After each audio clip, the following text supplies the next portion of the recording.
നിസ്കാരം പോലും കൃത്യം നിർവഹിക്കാത്ത ആളാണ് നമ്മുടെ മയ്യത്ത് എടുക്കുന്നെങ്കിൽ നിങ്ങൾ ആലോചിച്ച് നോക്കുക അതിന്റെ ഒരു അവസ്ഥ. എടുക്ക് പിടിക്കുക. ഇതെന്താ നെയ്ച്ചോറിന്റെ ചാക്കിന്റെ അരിയ.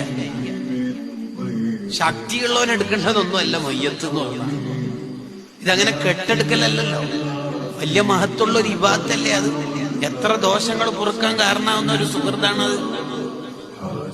നല്ലോര് നമുക്ക് മയ്യത്തിസ്കരിച്ച് കിട്ടണം, നല്ലോര് നമുക്ക് ദ്വാർന്ന് കിട്ടണം, നല്ലോര് നമ്മുടെ മയ്യത്ത് ചുമക്കണം, നല്ലവർ നമ്മുടെ മയ്യത്ത് കുളിപ്പിക്കണം.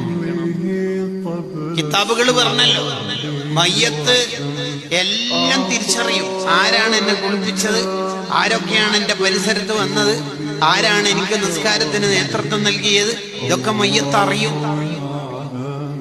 അതുകൊണ്ട് ഇഖ്ലാബു ഇദ്ഗാമും ഇഖ്ഫാവും ഇദ്ഗാമും ബിലാവുന്നയും ഇൽഹാറൊക്കെ അറിയുന്ന മക്കൾ നമുക്കുണ്ടാവണം. അതാണ് ഇൽമിന്റെ ഉണ്ടാവണം എന്ന് പറഞ്ഞതിന്റെ താല്പര്യം.